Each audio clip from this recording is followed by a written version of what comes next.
Kes penderaan fizikal adalah isu keganasan rumah tangga seperti tiada noktahnya. Kes-kes sedemikian berlaku dan sering mendapat perhatian. Namun, ada juga yang terlepas pandang terhadap kes-kes penderaan lisan yang mengakibatkan penderaan emosi. Penderaan kategori ini memang suka dikesan dengan mata kasar kerana tidak berlaku kecederaan fizikal. Maka dengan itu ramai tidak sedar penderaan lisan ataupun kita gelarkan sebagai satu penderaan emosi ini juga turut meninggalkan kesan yang mendalam terhadap kehidupan seseorang. Ia berlaku bukan sahaja dalam hubungan rumah tangga, ia juga berlaku dalam hubungan kekeluargaan, di tempat kerja, di sekolah dan sebagainya. Bersama Osha kali ini dalam Anda Bahagia, kita akan bercakap tentang penderaan lisan dan seperti biasa, kita jemput sekali lagi Dr. Emalia Madihi, pensyarah kanan di program Counselling, Timbalan Dekan Hubungan Industri dan Masyarakat di Fakulti Sains Kognitif dan Pembangunan Manusia, Universiti Malaysia Sarawak UNIMAS yang akan bersama Osha bercakap tentang penderaan lisan. Hello Dr. Emma. Hello, Osha.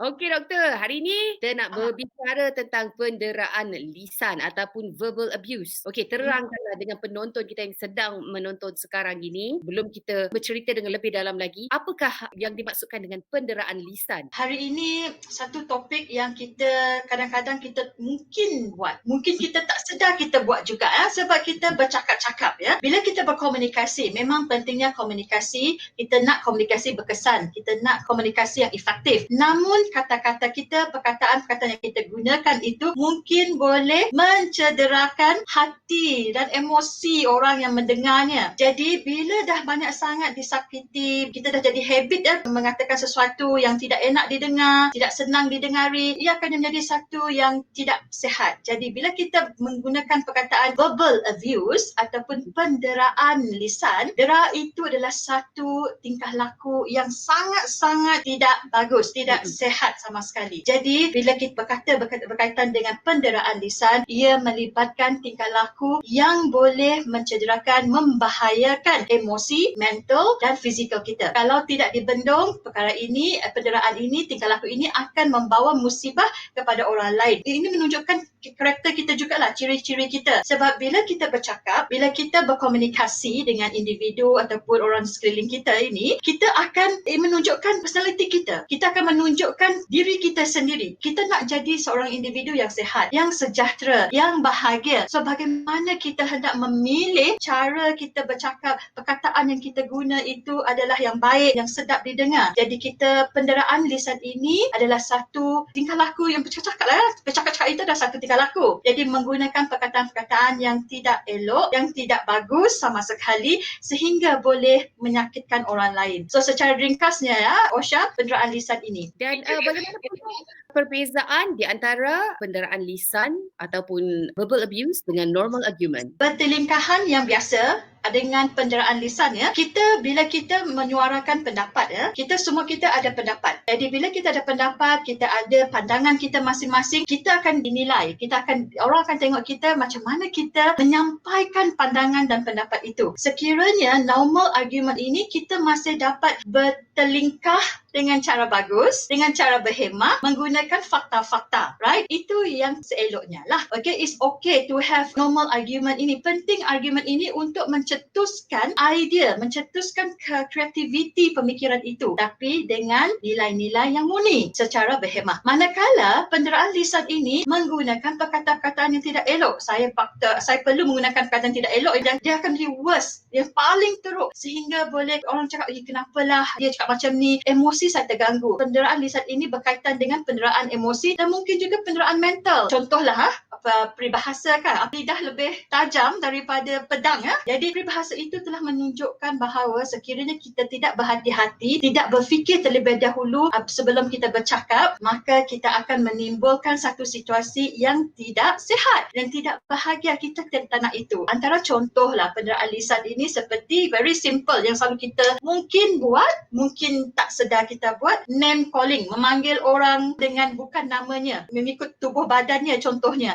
ataupun mengikut something yang dia rasa macam kekurangan bagi orang tersebut. Jadi itu adalah salah satu penderaan lisan yang kita cuba elakkan. Kita tak nak itu berlaku, tidak mahu lagi perkara ini berlaku dalam kalangan masyarakat. Itu adalah antara contoh penderaan lisan. Bagaimana pula pendapat doktor ya, sekiranya macam tadilah name calling. For example kan, kadang-kadang kita ni bila kita kecil, waktu kita kecil kan, mungkin kita mempunyai satu ciri-ciri yang comel. Ciri yang comel kan. Jadi kita dipanggil dengan nama-nama yang comel, and then nama-nama tu menjadi satu permainan. Contohnya, ataupun mungkin kata orang tu, kalau kita nak panggilkan seseorang tu sebaik-baiknya nama kan. Tapi ada juga di antara setengah kita yang menggunakan nama lain. Jadi macam mana tu? Adakah itu juga dikategorikan sebagai penderaan lisan? Sebab itu mungkin akan mengguriskan perasaan individu tersebut. So, saya setuju dengan Osha tadi ya. Bila you mention, bila Osha mengatakan bahawa masa kecil dia mempunyai satu panggilan daripada kalangan mungkin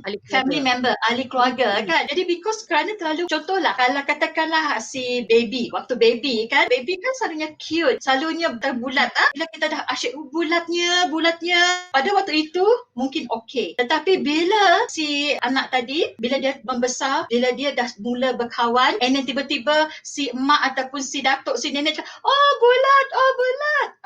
Malu anak tersebut rasanya kan. Jadi bila ada perasaan malu itu, maka anak itu belajar perasaan malu itu tadi, and then dia akan rendah diri. Ini ada berkaitan dengan self esteem, rendah diri itu kan. Jadi kita tak nak itu berlaku. Kita kena sebagai orang dewasa, sebagai penjaga ataupun ibu bapa ataupun ahli keluarga lah, kita perlu pandai melihat situasi. Anak-anak juga mempunyai perasaan kan. Jadi mereka lebih sensitif daripada kita. Dan tambahan lagi, anak-anak ini mereka tidak tahu macam mana nak express. Mereka mungkin tak tahu perkataan malu itu, tapi mereka ada feel itu. Jadi kita perlu berjaga-jaga bila kita bercakap di hadapan kawan-kawan anak-anak ini tadi. Dan saya rasa ini haruslah bermula dari rumah jugalah. Walaupun apa kata orang, comel ke macam mana ke, kita panggillah sebaik-baik nama, sebab kita tak nak nanti budaya ini terbawa-bawa sehingga si anak itu dewasa dan sekaligus akan menjadi satu penderaan lisan pula kepada dia, yang akan mengganggu pula emosi dia apabila kawan-kawan lain yang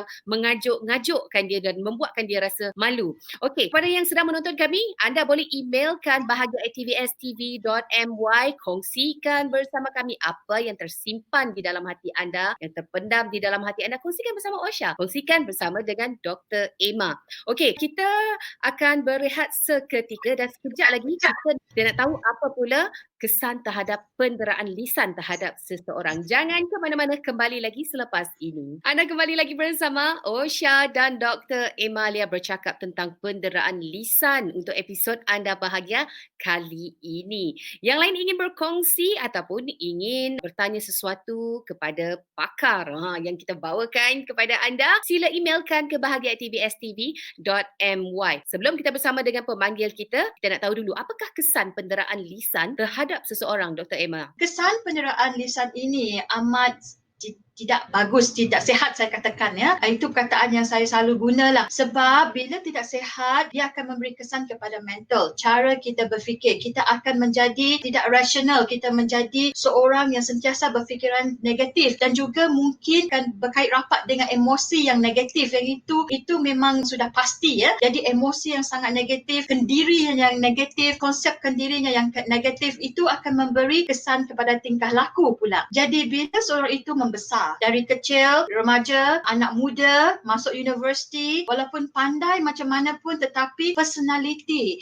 attitude akibat kesan penderaan lisan tadi yang pernah berlaku zaman kanak-kanak itu, yang dia bawa ke zaman universiti, akan membuatkan dirinya sangat-sangat kecil walaupun dirinya adalah seorang yang sangat berbakat, sangat pandai. Itu satu contoh. Jadi kesan ini juga akan melibatkan, kesan ini impaknya juga kepada orang sekelilingnya. Contohlah bila kita bercakap tentang tempat kerja kan, kita bergaul dengan rakan-rakan sekerja. Setiap kita mempunyai keistimewaan kita sendiri. Kita mempunyai kekuatan diri kita untuk kita mencapai visi dan misi organisasi. Tetapi apabila kita mempunyai self-confidence yang sangat rendah, self-esteem yang sangat rendah, kita selalu compare, kita selalu bandingkan dengan orang lain, maka matlamat kerja itu tidak tercapai. Ini bergantung pada diri sendiri ni. Kita kena ubah itu. Penderaan lisan itu berlaku, yes, mungkin tidak dapat dielakkan dahulu, tetapi boleh dibincangkan. Kita boleh erase the memory itu dan substitute, dan kita counselors contohnya lah, bila klien jumpa dengan kita akan cuba membantu klien untuk menggantikan pemikiran yang tidak bagus itu, seperti name calling tadi, memory yang tidak bagus itu kepada yang lebih baik. Itu dia. Dan kita ada pemanggil sekarang ini yang dah pun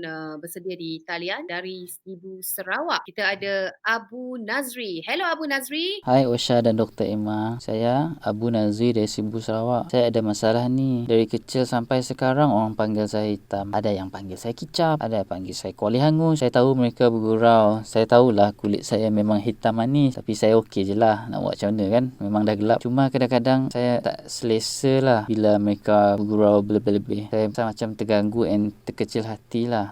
Apa yang patut saya lakukan? Saya tak nak lah hidup dalam sedih-sedih ni. Boleh doktor bagi nasihat tak? Supaya saya boleh menjalani kehidupan dengan lebih baik. Okey, Encik Abu ya. Okey, pertama sekali bila ada orang cakap dengan memanggil Encik Abu sebagai hitam seperti kuali lah, apa-apa kan, rasanya itu orang. Betul lah kata Encik Abu tadi, kita tidak boleh menutup mulut orang. Kan? Jadi kita boleh mengubah diri sendiri. Jadi sekiranya satu tips lah mungkin saya boleh share di sini adalah, orang-orang ini adalah orang yang sentiasa memberi negative energy. Cuba elakkan daripada bergaul dengan mereka. Jadi bukan kita nak memutuskan hubungan, tapi elakkan diri daripada berjumpa dengan orang sebegini. Dalam hidup ini kita ada pilihan. Kita tahu orang-orang ni macam ni. Satu lagi yang keduanya, mungkin kita dah dewasa. Satu cara untuk kita adalah kita boleh berkonfrontasi secara berhemah. Janganlah cakap macam tu. Let's go for a better life, contohlah kan. Berkonfrontasi secara berhemah. Jangan pula bila orang menegurkan, memanggil kita dengan cara yang tak bagus, kita pula menambahkan api tersebut. No. Kita nak jadi sehat dan sejahtera, biar kita mula dulu dengan yang positif one. Beri energi yang positif kepada orang lain. Orang lain akan merasanya. Kalau dia tak faham juga, tak apa. Itu masalah dia. Bukan masalah Encik Abu. Bukan masalah kita. Jadi yang pentingnya sekarang ni, Encik Abu perlu fokus kepada kehidupan diri untuk meningkatkan produktiviti, kejayaan diri sendiri, pencapaian diri sendiri. Itu yang penting. Yang pentingnya Encik Abu sayang diri, sayang ahli keluarga dan orang di sekitarnya. Hanya berapa persen saja sebenarnya tu, percentage ya, orang yang selalu beri negatif energi, yang selalu bagi penderaan lisan ni sebenarnya. Saya harap Cik Abu dah mendapat tips daripada persoalan ni supaya lebih positif, dan peganglah nasihat daripada Dr. Emalia. Dan kita ada seorang lagi pemanggil dari Bintulu, Sarawak. Okey, namanya Jessica. Hello Jessica. Hai Osha, hai Dr. Emilia. Saya Jessica dari Bintulu, Sarawak. Di tempat kerja saya selalu diberi kata dua oleh saya punya bos lah. Selalu dia kata macam ni, Jess, kalau you tak hit target you cari kerja lain. Dia selalu cakap macam tu tau. So saya pun kadang-kadang rasa down lah, macam rasa loser saja kan. Saya pun kadang-kadang tidak diajak untuk attend kursus yang berkaitan dengan kerja saya. And then selalu jugalah dia pandang rendah. Lebih-lebih lagi kalau dia marah saya face to face. Saya rasa macam dia attack personal. Macam dia saja nak bagi saya rasa tidak berguna lah. Kadang-kadang ada masa saya dah memang sudah hit target, tapi dia masih juga kata dia nak buang kerja. Dia rendah-rendahkan saya lah. Jadi saya rasa sedih, stres semua. So down lah nak kerja macam tu. So rasanya apa patut saya buat? Berhenti saja kerja kah? Okay kah kalau saya berhenti saja? Okey Jessica, bila di tempat kerja, of course Jessica akan berjumpa dengan ketua dan juga rakan-rakan sekerja. Jadi saya anggap yang bercakap tadi adalah ketua lah, majikan. Sebagai seorang majikan, penting untuk memberi suasana yang kondusif kepada pekerja dia. Perlu menyediakan tempat kerja yang selamat. Selamat ni bukan maksudnya fizikal saja, tapi selamat diri sendiri, rasa tenang bekerja di tempat tersebut. Jadi mungkin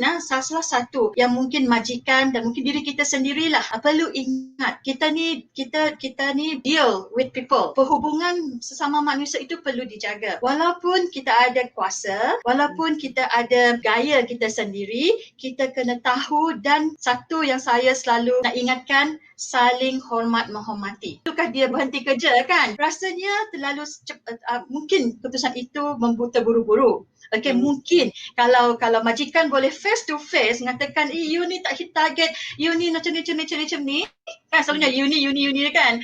Dia mungkin Jessica beri peluang untuk diri sendiri bercakap hati ke hati dengan majikan tersebut. Apa sebenarnya berlaku? Apa sebenarnya keinginan dan kehendak daripada majikan, sedangkan dia telah mencapai matlamat organisasi contoh. Jadi apa yang saya ingin katakan di sini adalah walaupun di mana-mana kita berada, pangkat, kuasa, darjat kita kan, kita perlu berhemah dalam berkomunikasi. Jangan kita kerana ada sedikit saja terus nak show. Apa orang cakap, taring tu kan. Kita tak nak itu. Sebab kita ada matlamat, kita ada productivity, kita nak cari rezeki yang halal, kita nak happy di tempat kerja, kita nak happy dalam hidup. Okay?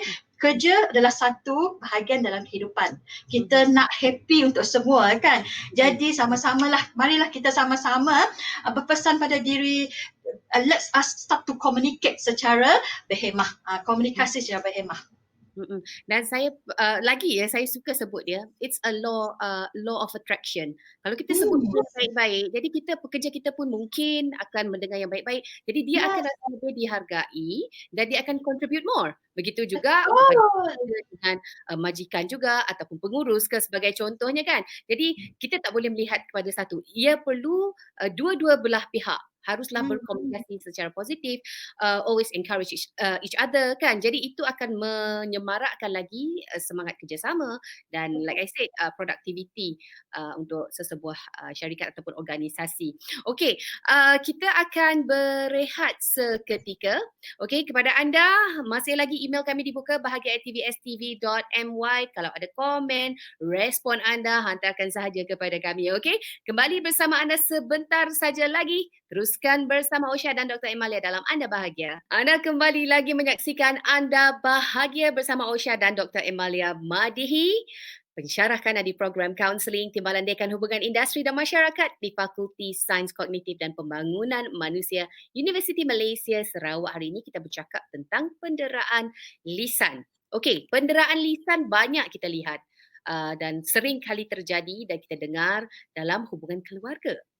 Berlaku juga kes-kes seperti ada anak yang terkesan dengan tindakan kata-kata si ibu sebagai contohnya ya semasa mereka kecil. Jadi apabila dewasa, anak-anak ini sukar untuk menerima ibu atau bapa mereka kembali. Jadi apakah nasihat ya sebaik-baiknya bagi kedua-dua belah pihak sekiranya berlaku penderaan emosi, penderaan lisan sebagai jalan untuk mereka kembali menjadi satu keluarga? Okey, saya suka soalan ini, Syah, kerana sebab kita tidak sedar hubungan ibu, bapa dan anak-anak ini adalah satu yang suci bagi saya. Maksudnya kalau kita tidak berjaga-jaga sebagai ibu bapa, kita terkeluar, kata-kata kita terkeluar dan mungkin kata-kata itu tidak kepada si anak tetapi anak mendengar kan. Dan anak ini pula adalah seorang yang sensitif, yang peka dengan keadaan sebenarnya. Hanya mereka tidak dapat nak express diri mereka. Jadi apa yang berlaku, mereka akan menganggap, mak marah aku lah, mak mengatakan aku ni bodoh lah, contohlah. So, berlaku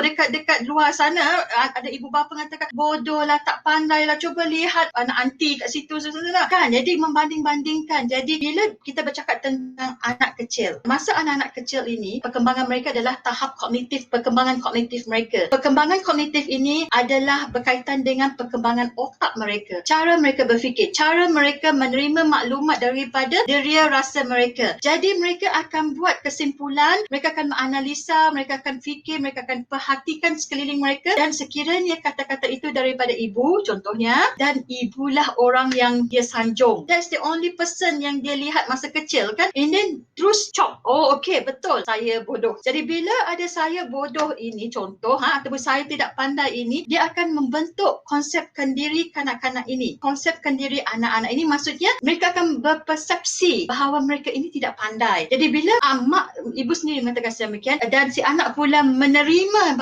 bahawa dia pun tidak pandai, bila pergi ke sekolah, bila bergaul dengan rakan-rakan ataupun diberi tugasan, dia akan impaknya kepada diri si anak ini. Jadi janganlah, marilah kita sama-sama ya ibu bapa di luar sana kalau ataupun penjaga, jaga kata-kata kita bila kita bercakap dengan anak-anak. Memang kita ada limit kita ada kesabaran kita ada masalah kita, tetapi sekiranya kita aware ataupun mindful dengan apa yang berlaku dengan diri kita, kalau kita rasa geram, marah, rehat dahulu, tenangkan diri dahulu, jangan cakap. Dalam agama juga kan, kalau kita marah kita kena tenang. Kalau kita marah dalam keadaan duduk, kita berdiri, kalau berdiri kita baring kan. Jadi kita perlu tahu itu, jangan ikut sangat hasad sebab kita tak tahu siapa lagi terkesan dengan kata-kata ini.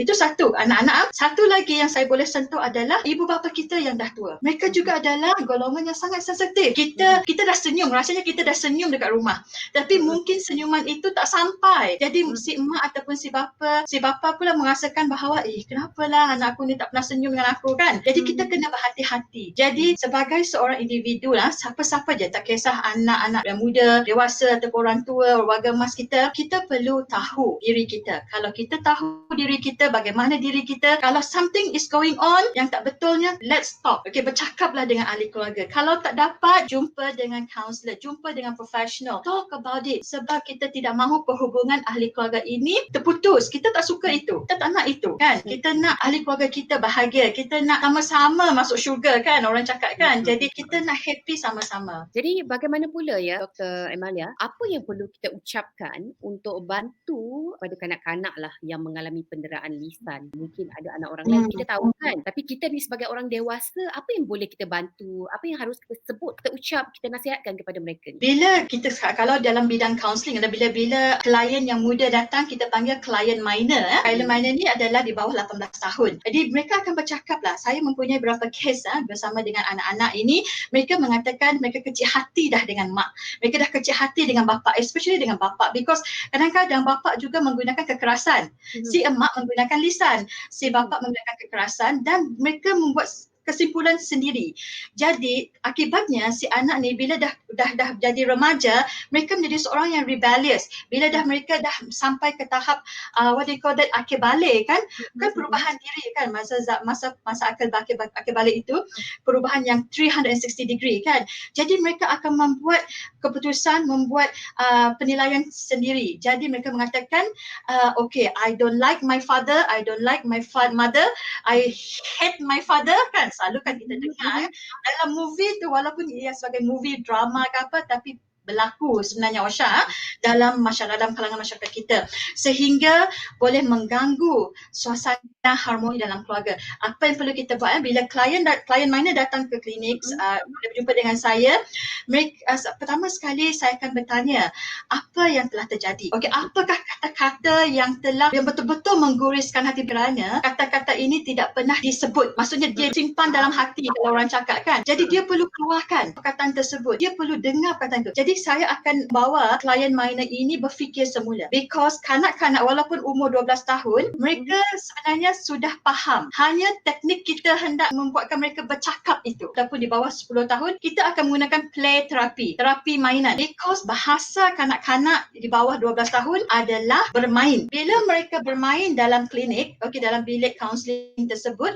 mereka sebenarnya menunjukkan interaksi perhubungan dia dengan ahli keluarga. Kita akan nampak hubungan itu bila dia bercakap ini menggunakan toys kan, ataupun puppets. Jadi kita akan nampak gaya pemikiran dia. Jadi manakala untuk remaja pula, remaja ni sangat unik. Mereka dah pandai nak ekspresi. Jadi bagi peluang kepada mereka untuk ekspres kemarahan, untuk ekspres kebencian kehadap ibu bapa.